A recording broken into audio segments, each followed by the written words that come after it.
Niin. Ensimmäinen projekti, Ihmemies Pena. Veijo ei siinä ollut nyt mukana, mutta oot kuitenkin... Olipas. Kuvas siihen introon muutaman pätkän. Niin olikin, joo. Niin, mitä pikkupätkiä. Sama kuin siellä oli Miltsu mukana siinä. Aivan, mutta itse elokuvassa ison projektiin ei ollut mukana, niin se, että vähän taustatietoa sen puolesta, että se kuvattiin 2006 kautta 2007 talvella. Niin. Ja ei kerrota missä kuvattiin. Miksei? Koska ohjussiilo niin secured location, että sinne ei voi... Ai niin joo, ei vaan itse asiassa, se piti sanoa, yksi kysymys nyt tuollakin oli jo, että missä päin me ollaan kuvailtu näitä meidän juttuja, niin... Norjassa. Joo, ympäri maailmaa. Ei kun Alaskassa. Siis sanotaanko ainoastaan, että tässä Pirkanmaalta ollaan, niin ympäri Pirkanmaata siinä mielessä vielä, että tarkkoja paikkoja turha lähteä sanoa, koska osa paikoista on nykyään käyttökelvottomia, ne on muuttunut tai sinne ei pääse. Esimerkiksi tämä Soramonttu-homma on ihan kokonaan erinäköinen kuin nyt. Muutama paikka oli ihan omaomistuksellisia, osa paikoista sellaisia, että niissä ei välttämättä olisi saanut olla, mutta mitäs sitten? Kun ei kukaan näe, niin kaikkea saa tehdä. Niin mutta niillä on menty, mitkä on ollut resurssit. Mutta se tosiaan ensimmäiseen Ihmemies-Penaan, että se kuvattiin muutamalla digikameralla ja ihan vaan pelkästään siitä, että Jackmani halusi, että nyt tehdään tämmöisen idean pohjalta ja miksei, lähdetään kokeilemaan. Ja siltähän se vähän näyttääkin, että kyllähän siellä kaikkea vähän on pielessä ja sitten tämmöisiä lankoja näkyy, kun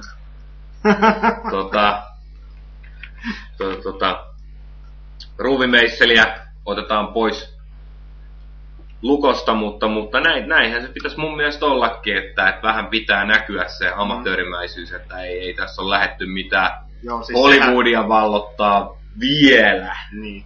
Ja siis sehän se idea justiinsa tossa on, kun tällainen ihan harrastuksen me tehdään näitä näin, niin pitää näkyä toi amatöörimäisyys tässä. Niin. Tietenkin. Kyllä. Mutta tosiaan niin sitä kuvattiin kaksistaan ja jouduttiin vähän keksiinkin aina ideoita, että miten saadaan, koska meillä hetkittäin yritetään luoda semmoista vaikutelmaa, että samassa kuvassa on monta henkilöä. Totta kai standi pelastaa paljolta, mutta silti kokonaan itse niin sanottu elokuvaosuus kuvattiin ihan kaksistaan. Ja sama vähän niin kuin mikä pätee yhtä poikkeusta lukuun ottamatta myös P2 alkuun. Niin vaikka siellä alussa näyttääkin, että siellä olisi paljon väkeä siellä salaisessa tukikohdassa numero 2, mistä kartta haetaan, niin 2 me senkin kuvattiin. Loppuun tuli sitten Veijo mukaan. Niin puhutaanko me nyt sitten 1 vai 2? No vähän sinne sun tänne. Tää saa olla tämmöistä vähän avointa, että lähinnä... Hypättiin jo vähän niin kuin 2. Niin, eihän sitä nyt 1 sillain niin hirveästi. Se oli silloin ja se tehtiin silloin ja mullakin oli siitä se NS making of selostukset YouTubessa, mutta ehkä ne palaa sinne tässä kesän aikana.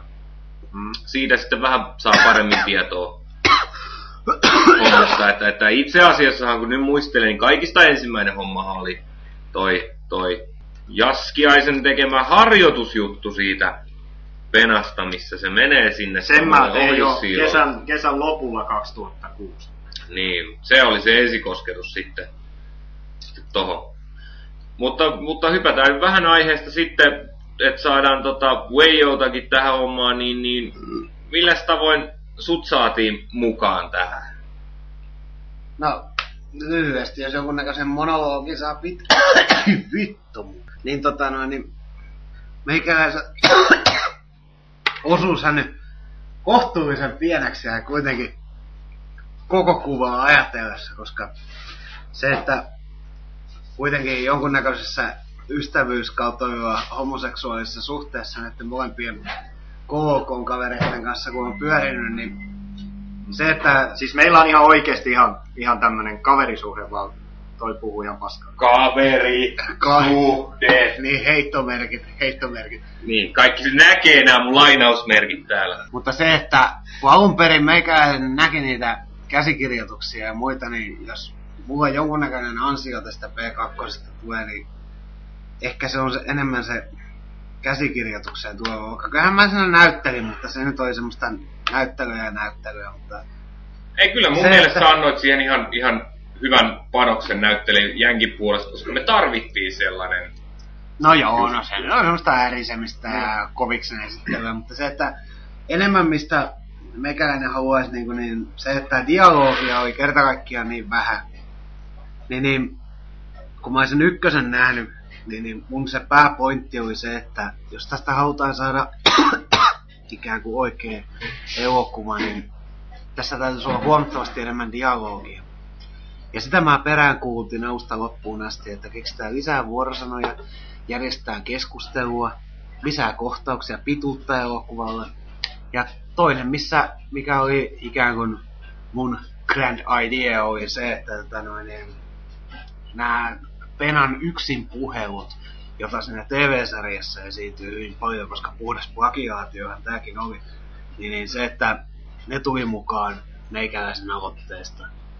Niin ehkä se on se isoin, mihin meikäläinen, mutta kuvauksesta ja muusta tehosteista kautta viiva, niin kunnia täytyy antaa ihan varsinaisryhmälle, mutta jos mä jotain tähän hommaan toin mukaan lisää, niin ehkä se oli se dialogi ja se, että siihen saatiin sellaista syvyyttä. Päästiin tutustumaan ehkä paremmin näihin roolihahmoihin siksi, koska dialogia oli enemmän. Kyllä. Siis elikkä kiteytetysti Veijo toi tavallaan se elokuvan maihin niin sanotusti, elikkä se ei lähtenyt ihan niin kuin hakoteille siinä mielessä, vaan että ihan siis kuvaustilanteissakin mä muistan sen, kun Veijo oli vielä sillä, että hei, nyt ajatellaan tää näin, että mitä me tehdään, ja oli tosi paljon mukana siinä, että miten se toteutetaan.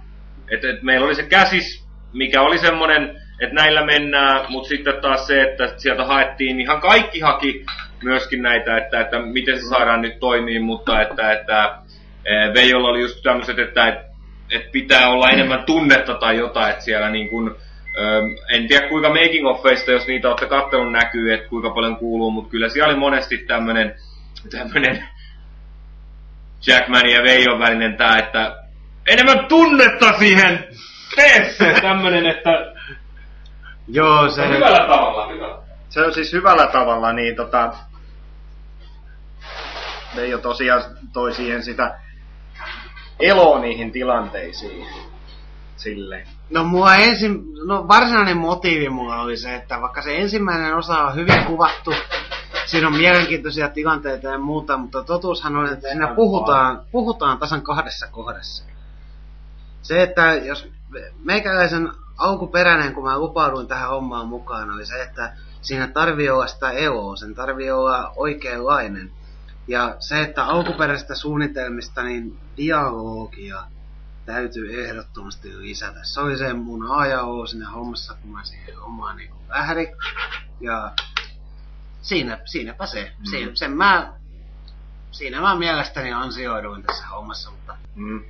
Ja Veijohan saatiin sillä tavalla mukaan. Mä muistan, mä näytin Veijolle DVDltä ton Pena 1, niin Veijo sanoi mulle, että jos vielä kuvaatte myöhemmin Mikon kanssa jotain, niin hän haluaa siihen mukaan.